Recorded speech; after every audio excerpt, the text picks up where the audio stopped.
People often say that childhood sweethearts are no match for fate, yet I was fortunate enough to marry my childhood friend, Mary. Little did I know that until the very end of her life, she never truly loved me. In the moment of the accident, with her last bit of strength, she pressed the shard of glass that had pierced my neck, whispering, "I would give anything to meet Tom again." Then, she picked up the piece of glass, and without hesitation, plunged it into her own neck. When I woke up again, the first thing I saw was Mary rushing into Tom's arms, right there in front of everyone. On the way to the divorce, Mary and I sat in the back seat of the car, as if a vast, unbridgeable chasm lay between us. "Is divorce absolutely necessary?" I asked. "Yes," Mary replied, expressionlessly. "Tom is back. I've missed him for too long." As she finished speaking, the corners of her mouth unconsciously curled into a faint smile. Since our marriage, I had rarely seen her smile like that. Suddenly, her phone chimed with a message notification. Mary's face instantly turned as pale as paper. Her body began to tremble slightly, and tears streamed uncontrollably down her cheeks. Even while crying, she maintained that cool, noble demeanor. I picked up a handkerchief, just about to hand it to her, when she suddenly jumped up as if she had gone mad, reaching out to snatch the steering wheel from the driver's hands. "Tom committed suicide! He's dead, and I will never see him again! It's all your fault! Let's die together!" The driver was terrified and tried to grab the steering wheel, but it was too late. The car crashed straight into the large truck ahead. I fell into a pool of blood, groggy and trying to struggle for my own salvation. But Mary gave me no chance at all. Despite her arms being severely deformed, she endured the excruciating pain and pressed all the glass shards embedded in my neck down further. Then, she revealed a smile of relief, picked up the glass shards again, and stabbed them into her own neck. "Tom, I'm here to keep you company." "Young master, we have arrived at the school." A call suddenly woke me up, and I opened my eyes wide, jolted by a bone-chilling cold.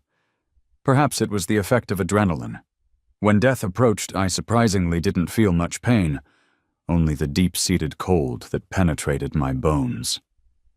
The chill from blood loss and Mary's heartless coldness intertwined, completely extinguishing my will to survive. No matter how hard I had tried to warm Mary's heart, in the end it was all in vain. I looked around in confusion, and before I could see clearly, a figure quickly darted away. I opened the car door and gazed at the familiar high school campus in front of me, feeling as if I were in a surreal dream.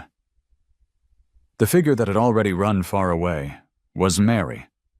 I instinctively walked towards the classroom, where a crowd of curious classmates had already gathered at the door. "While Mary is actually with Tom, does George know? They are really bold, hugging each other in broad daylight. It truly makes one envious." The surroundings were filled with whispers.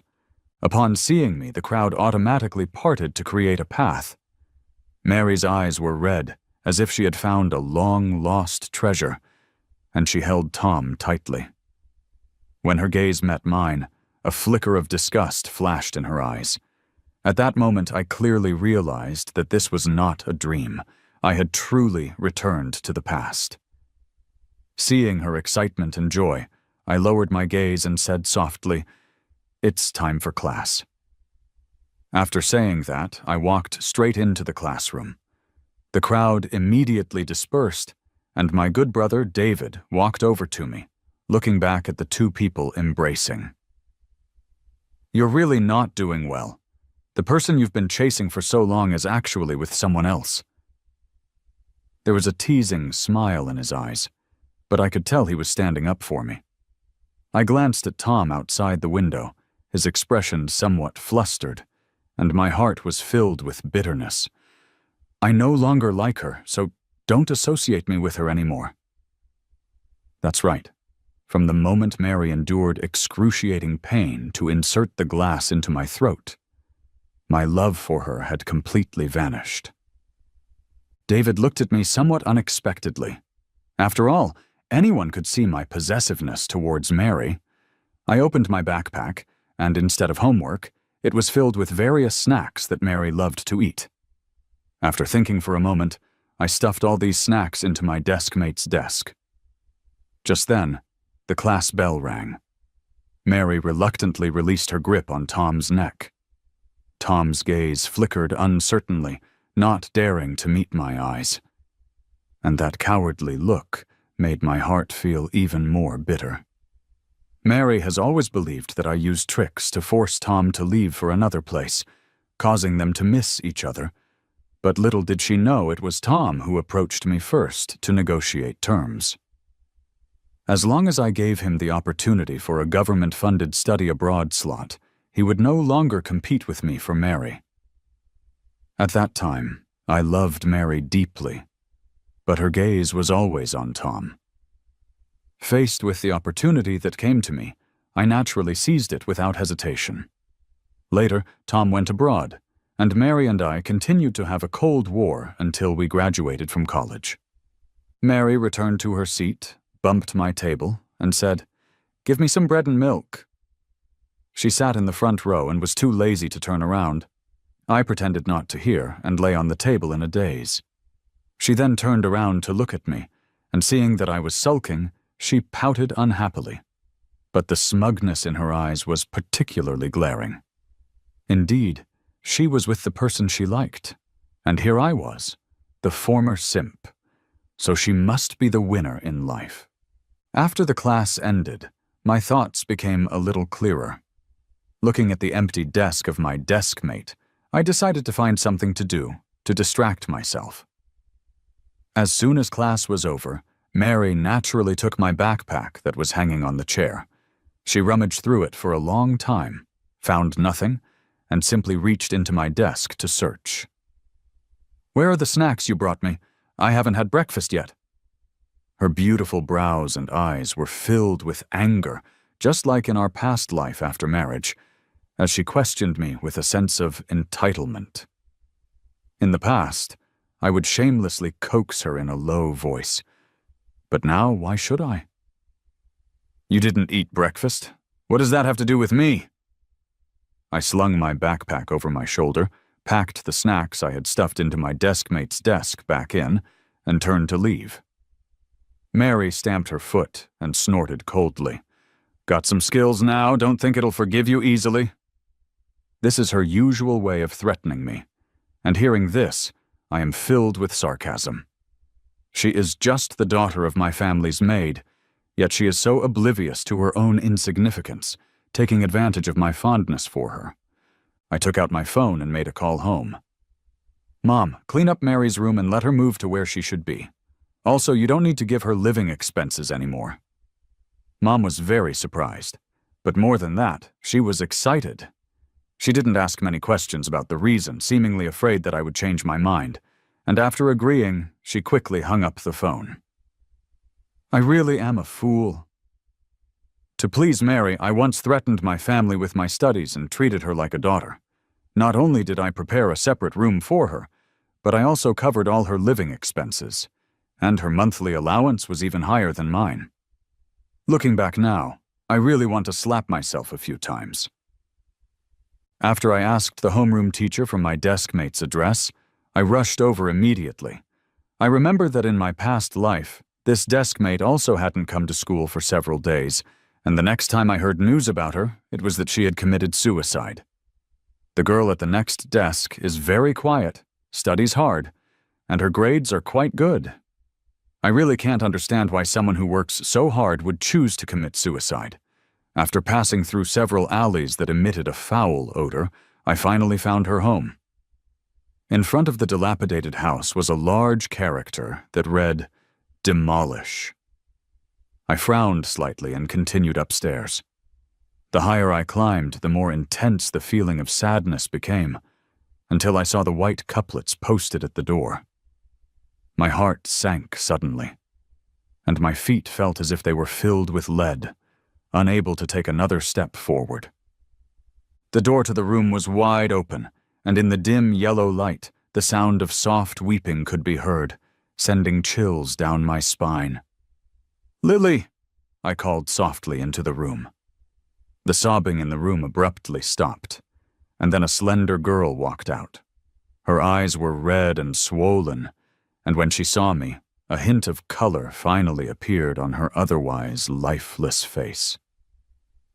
"You? How did you find my house?"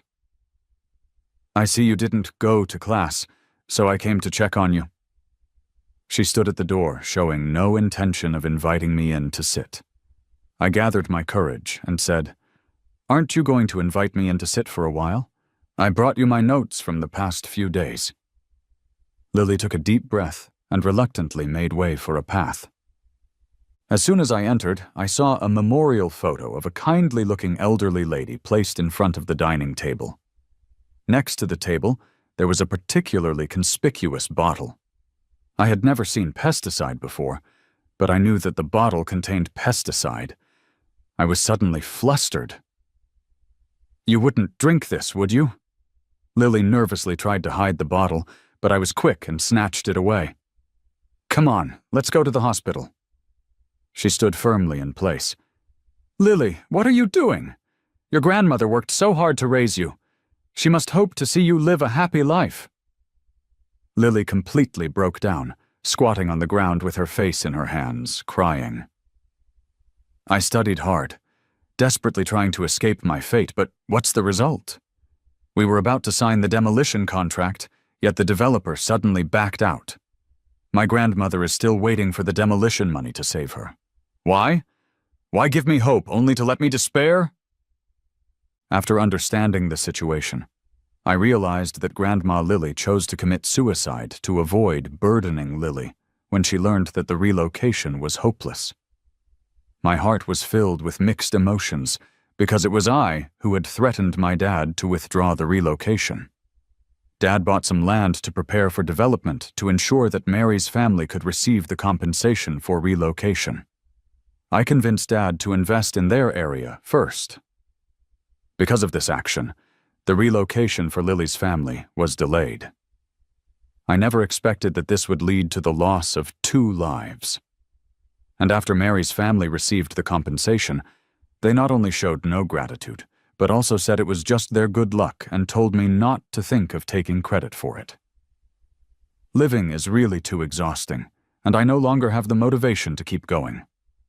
I earnestly persuaded her for a long time, and I don't know which words touched her, but her eyes finally regained a bit of sparkle. To prevent her from doing anything foolish again, I quickly ran downstairs to buy her a mobile phone. Seeing that there was no food at her home, I also left all the snacks in my bag for her. By the time everything was done, it was completely dark outside. At that moment, Mary called. As soon as the call was answered, a voice filled with mockery and questioning came through. "George, you better get your ass back here." The tone of that command was as if ordering a dog. I took a deep breath and called Dad. Today I was so focused on comforting Lily that I almost forgot to cancel the demolition at Mary's house. Dad said earnestly, "You've grown up too. I won't stop you from pampering a woman, but don't let it turn her into a thankless person." Back home, Mary was elegantly sitting on the sofa, delicately holding a fork to eat fruit. Her mother looked at her with a face full of satisfaction. Seeing me, Mary frowned, crossed her legs, and rubbed her forehead, saying, "Your mom threw all my things out of my room. You need to take care of it quickly." The tone of her command made it seem as if she were the mistress of the house. In the last life, that was indeed the case, but now she clearly hadn't grasped the situation. Mom stood by, staring at me intently, afraid that I would threaten her again. I glanced at Mary and said, "If you throw it away, then throw it away. A maid's daughter living in the master bedroom for so long really thinks too highly of herself." Mary clearly didn't expect me to say that. Her eyes filled with disbelief. "Mom, what are you doing? The daughter of a nanny is enjoying herself in my house. Does she deserve it?" I picked up the half-eaten fruit in front of her and disdainfully threw it into the trash can. I knew this action would definitely anger Mary.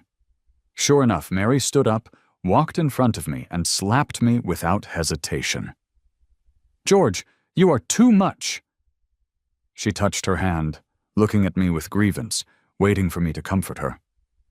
That's right, in my past life. When she got angry and hit me, I would still lean in and ask her if it hurt, telling her not to do it herself next time. But this time it's different. Mom rushed over like crazy and slapped Mary's face several times. "What do you think you are, daring to lay a hand on my son? Not knowing your own place? I suggest you all just get lost." Mary didn't expect her mom to take action. In a fit of anger, she laughed and said to me, "Are you just going to watch your mom bully me like this?" I am checking my mom's hand. It is a bit red and swollen. "You said you would get to work, so how did you end up hurting yourself? Next time, why not use a more convenient tool?" The treatment that once belonged to Mary has now shifted to her mother. Mary, furious, picked up a nearby vase and smashed it hard on the ground.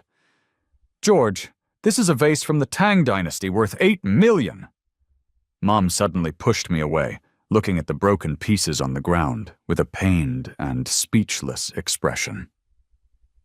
Mary crossed her arms and raised her chin proudly, saying, "George, hurry up and get your mom to apologize to me or I'll smash your whole house." I looked at her like she was a fool and dialed the emergency number. When the police arrived, Mary remained dignified and aloof, refusing to admit her mistake and even giving the officers a cold shoulder. Her mother, Dina, stood frozen in place, watching as the person was taken away, unsure of what to say. "Dina, I give you 15 minutes to pack your things and leave immediately. You can't treat me like this. If Mary comes back, she definitely won't forgive you." Over the years, Dina has also grown quite a bit of an attitude, subtly considering herself my mother-in-law. I stopped wasting time and instructed the butler to hurry and get people moving. In less than 15 minutes, Dina's belongings were all thrown outside the iron gate. At midnight, perhaps Mary couldn't hold on any longer. The police station called me. "Hello?" As soon as the call was connected, Mary's voice came through. "I am the future Mrs. George, so you better let me go. Otherwise, I will remember all of you, and none of you can expect a promotion." Then she threatened disdainfully. The police officer who called me was also a bit angry. "You just want to bail her out, but we won't release her. It's too insulting." "Officer, she's just the daughter of our housekeeper, and the housekeeper was just fired as well. You can handle it however you see fit. If she can't come up with the compensation money, then deal with it according to the law." After saying this, I immediately blacklisted everyone related to Mary. I originally thought Mary would stay in the detention center for at least a day or two, but unexpectedly, I ran into her at school the next day. She sat in her seat, her eyes red as she watched me pass by. Tom kindly helped her wipe away her tears. Seeing that I was indifferent, Tom turned to me and said, "I've heard everything, George. You really went too far this time. Hurry up and apologize to Mary. I bailed her out last night, and you need to transfer the bail money to me. 10 million? With that, he placed a payment code in front of me. "Tom, don't be so submissive to him. I want to forgive him," Mary said, giving me a fierce glare. I was just staring blankly at my deskmate's seat, wondering why she hasn't arrived yet. Could it be? I was just about to ask for leave to take a look when Lily walked in slowly with her backpack.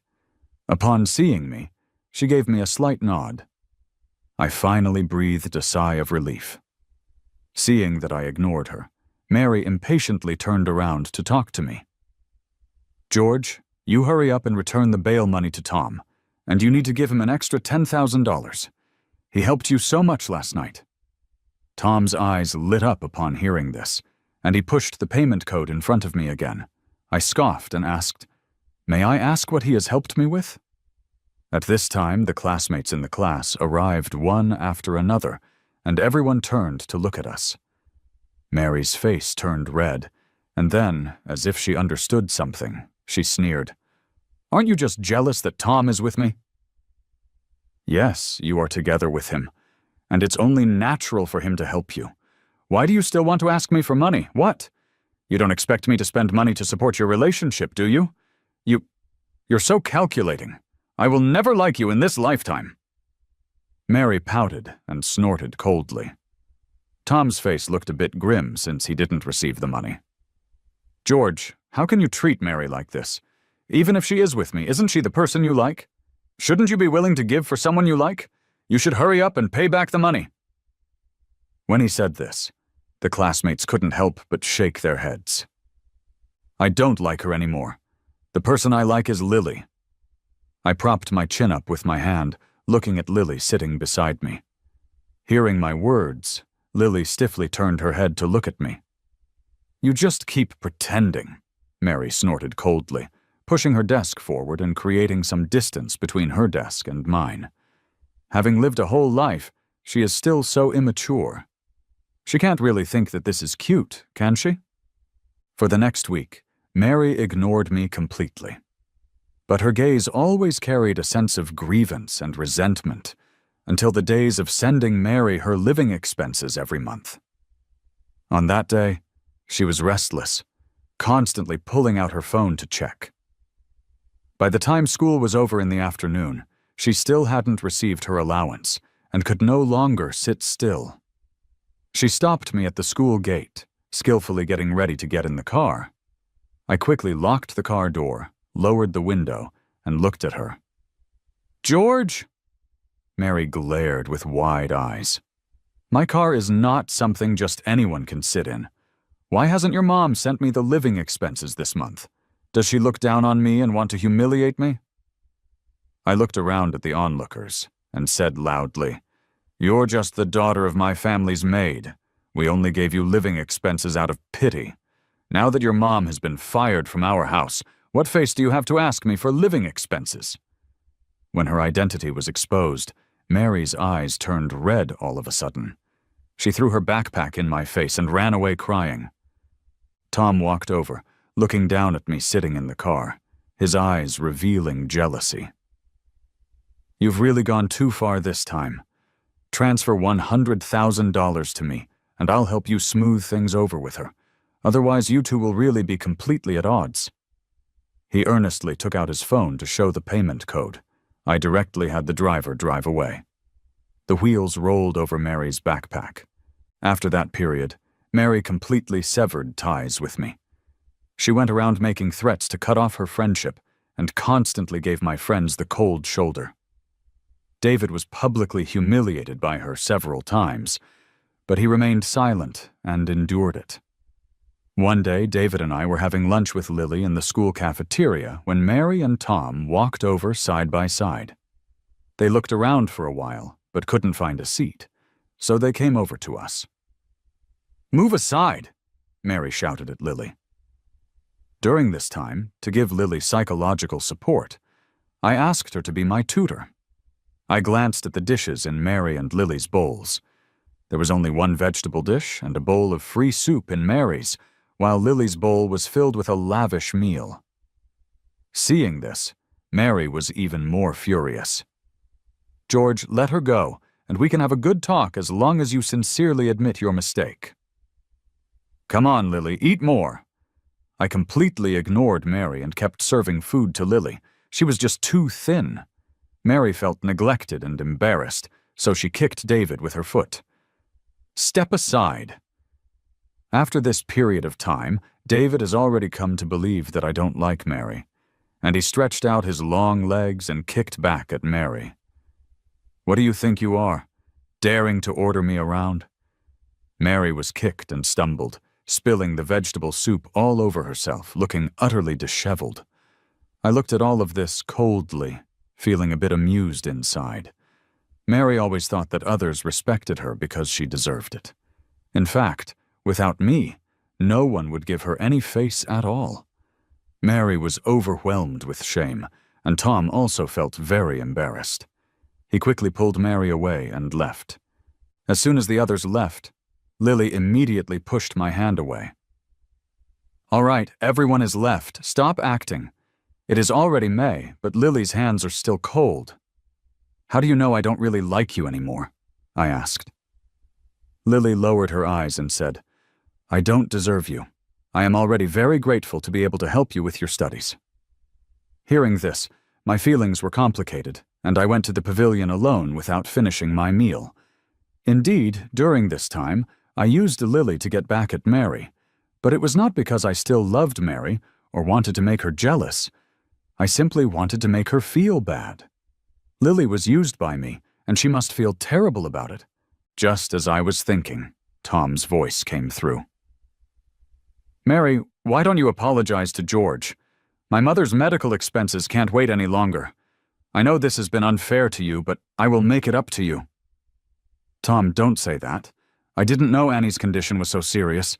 It's all George's fault. I don't mind apologizing to him. I'm just worried that you might be jealous."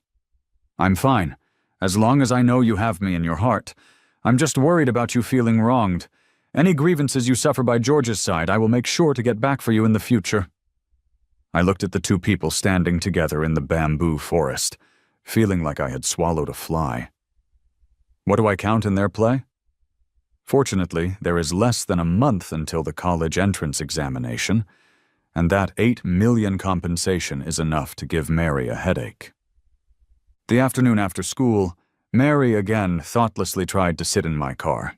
I was waiting for someone and didn't stop her in time, so she squeezed in. "Amy's backpack is at your house, so go get it." I pointed to a dog sleeping in a doghouse not far away and said, "Your backpack is over there." Mary took a deep breath, crossed her legs, and was about to eat the fruit in the car. I watched as Lily's figure drew closer, feeling a bit anxious for some reason. I was a little afraid of letting Lily see me with Mary. "What exactly do you want to do, George? I've thought it through. I can forgive you, but you have to take responsibility for Tom's mother's medical expenses and for the vase you broke last time. I suffered a lot at the police station, and you even made me pay for it. It really infuriated me. If you give me $10 million for this matter, I can forget all of it." The more I listened, the more speechless I became.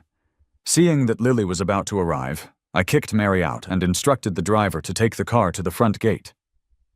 "George, I am really angry, and I will definitely make you regret it." I took Lily's backpack and helped her into the car. "The college entrance examination is coming soon, so you'll have to work hard during this time. After many years in society, I have almost forgotten everything I learned in high school, but I can pick it up quickly with Lily tutoring me. My scores have now reached 600 points. In my previous life, I scored 650 points, while Mary and Tom only scored 560 points. Worried that they would be together in college, I applied to the same school as them. Although studying wasn't very useful for me, the knowledge from my past life was enough for me to advance in the company, but who would complain about having a higher degree? I am studying hard on my side, while Mary is trying to get back at me. She is even more blatant in showing off her affection with Tom in front of me.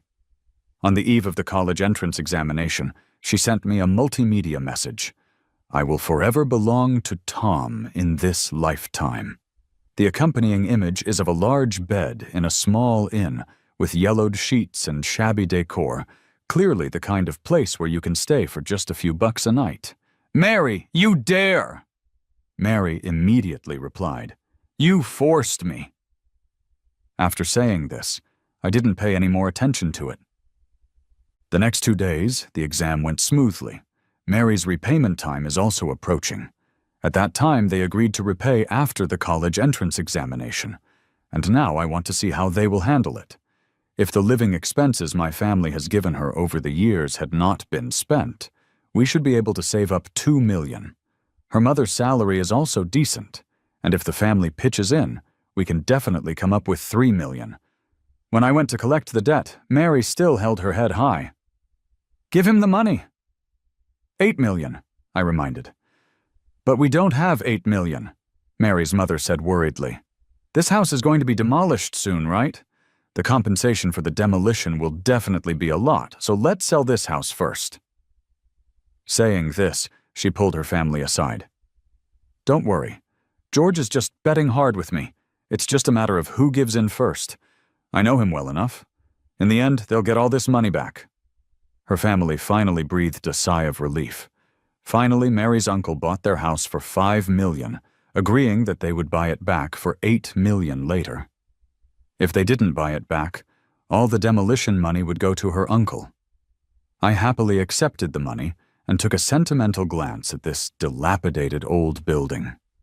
In my previous life, I invested quite a bit of money to develop this area, but the results were disappointing. Although I didn't lose money, I also didn't make any profit.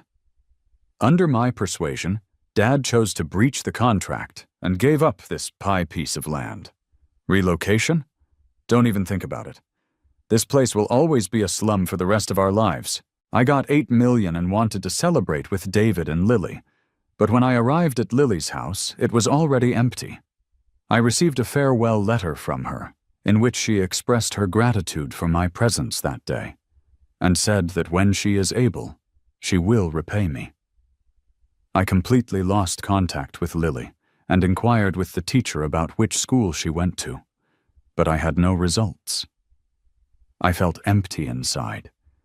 To get rid of this uncomfortable feeling, I started a business with this $8 million. The summer vacation ended, and Mary appeared before me again. She looked thin and disheveled, completely unlike the glamorous Miss George from her previous life. Only the sarcastic and haughty expression on her face remained unchanged. "George, I am already pregnant with Tom's child. Do you regret it?" I frowned as I looked at her, feeling shame for having once liked someone like her. Fortunately, in this lifetime I have nothing to do with her anymore. Otherwise, it would be even more humiliating than having a criminal record. Regret is useless. I will give birth to his child and then marry you, making you suffer as you watch me raise his child. This is what you owe him from your past life. She looked at me mockingly, thinking that this would hurt me. I quickly sent a message to the property management asking them to increase security. When Mary was being escorted away by the security, she screamed hysterically, "George, you can't let anyone harm my child. This is my child with Tom, and even if you love me, you have no right to do this. Even if I die, I will give birth to my child with Tom. If you dare to touch this child, I will never forgive you for the rest of my life." In her desperate screams and struggles, she was carried by the security guards to outside the community gate, and then no one cared for her anymore. From the video sent to me by the security guard, I saw her repeatedly mumbling, "Why did you throw me out and not care about me anymore? Shouldn't George force me to get rid of the baby and start over with me?" Her hands were trembling, and her gaze gradually turned fearful. "Mary, how are you? Did George hurt you? If he dares to touch our child, I will fight him to the death." Tom absent-mindedly looked into the community, hoping someone would come out quickly. He didn't do anything. Do you think George is giving up on me?" Mary anxiously grabbed Tom, feeling something slipping away. Tom also looked bewildered. "Have you been inside already?" "Yes." Tom furrowed his brow tightly. Then how could he remain indifferent? The two fell into confusion. I turned off the video and I no longer wanted to know about Mary. In her sophomore year, Mary somehow found my contact information and angrily questioned me. "Is it you again?" I am a bit confused. I've almost forgotten what kind of person she is. "What did you use tricks to force Tom to go abroad again? Do you know how much he suffered overseas in his past life?" "George, you are really too immature. Fine, I give in. I agree to marry you. Just stop targeting Tom." I glanced at the time. Tom also went abroad at this time in his previous life. Mary thought that all these years I still liked her. How ridiculous. It has nothing to do with me. I'm not interested in your matters. Mary is skeptical. Stop lying. I haven't liked you for a long time. Ever since the day you got together with Tom, I've had no interest in you at all. I hope you can understand that. I don't believe you. If you don't like me, why don't you find a girlfriend or have any flirty interactions with other girls? Mary said playfully. I'm too lazy to waste words with her. The reason I don't date is indeed because I like someone, but that person is not her. I opened the social media app and clicked on Lily's account. She is now full of confidence, radiating energy, and is about to go abroad for an exchange program. The girl who once was timid and shy, like an ugly duckling, is slowly transforming into a beautiful swan. Mary then came to me several times, wanting to leave the child with my mother for her to take care of. I directly called the police and said she wanted to abandon the child. She could only huddle in her old, leaky house, waiting day after day for Tom to come back. David told me about her situation. Her family is increasingly dissatisfied with her because they have no money, and now there's an additional child. The family wants to send her back, but she kept saying that I would marry her after graduating from college, which reassured my family. It's just that without money, her life has been quite difficult in recent years. Because she has to raise her child and earn a living, she can only set up a stall. On the day of her university graduation, Mary appeared again. She was dressed beautifully and stood proudly in front of me and my classmates. In my past life, I proposed to her while taking graduation photos. A patch of grass nearby has been lovingly marked out, decorated with flowers and balloons in a very romantic way. Mary naturally spotted it at a glance. She let out a soft hum, turned her head away, pouted, and said, "You want to use public opinion to pressure me into accepting your proposal again in front of everyone. You always do this. Fine, fine, this time I agree to you." She hotly walked towards the center of the proposal. Just as I reached out my foot to step in, a girl suddenly pulled me out.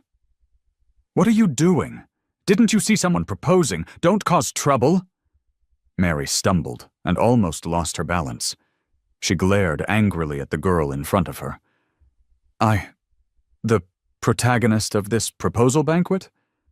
The girl seemed to have heard some huge joke. "You? How is that possible?"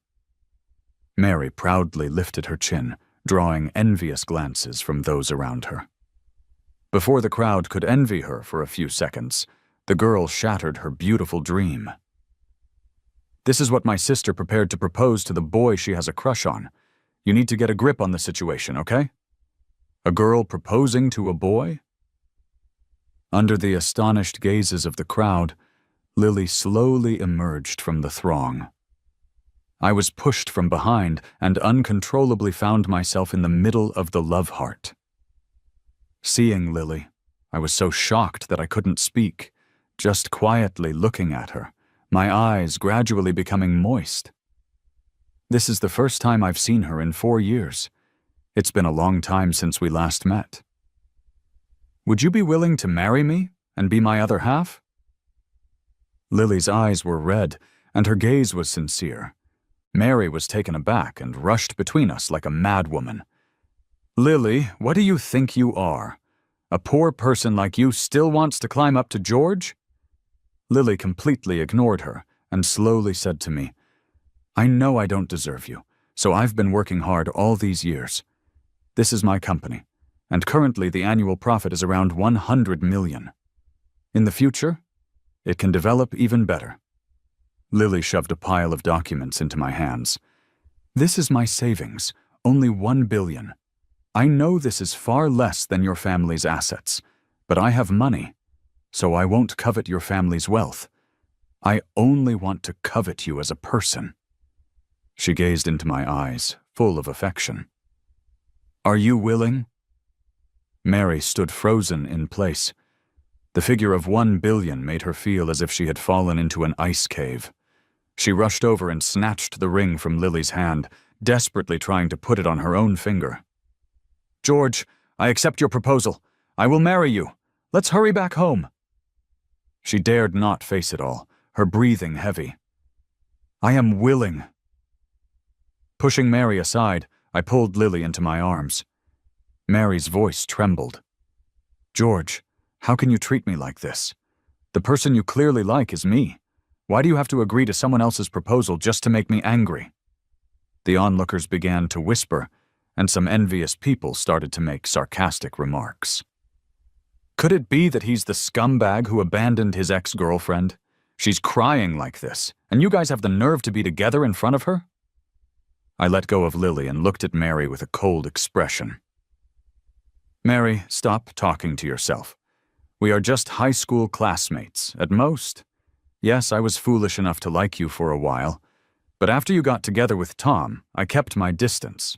You also had a child with Tom, and everyone has their own lives now. Why do you still want to entangle me? Just because I liked you once, does that mean I have to be your slave for life? After speaking, I left with Lily. Only Mary was left standing there in a daze, being pointed at by others. I don't know who posted the scene online, but it immediately caused a huge uproar. The identities of the few of us were all exposed, and everyone began to praise me and Lily as a golden couple, while cursing Mary as a toad wanting to eat swan meat. Seeing this, I let out a sigh of relief. The nightmare of my past life has finally come to an end, but we need to hurry up with the wedding arrangements. At first, I followed Lily with a fake account, occasionally sending her words of encouragement. It turns out she always knew. She left me because of her insecurities, and over the years, she worked hard to be worthy of me. She said that unequal relationships will ultimately fail. She doesn't want to compromise for me, nor does she want me to go against my family for her. My mom held Lily's hand, laughing so hard she couldn't close her mouth. You've suffered these years, my girl. Our family doesn't care about social status. As long as the person is good, that's enough. I married Lily, and soon we had a pair of twins. Life was simple and happy. I asked about Mary. I heard that when she found out I was getting married, her family almost killed her. Everyone said she was too dramatic, and it backfired. They forced her to come and apologize to me, begging for forgiveness. But she and I are no longer from the same world. She can only occasionally hear news about our group in financial magazines or the news. Later, I heard that her family forced her to marry a bachelor and received quite a bit of dowry. Later on, I saw news about her in the social news section. A woman named Mary killed a man at 8 a.m. today. The scene was bloody, and when she was arrested, she attempted to commit suicide repeatedly, murmuring that if she died, she could go back. Mary gradually fell into a stupor, and everything from the past flashed before her eyes like a revolving lantern. She was once well off, a Mrs. George who was respected by everyone. With a beep, her phone received a message notification, and Mary's face instantly turned pale. Although everyone envies her for soaring to the treetops and becoming a phoenix, what she has lost is love. Later, she found love, but it was not sweet, and she regretted it again. Let me start over again.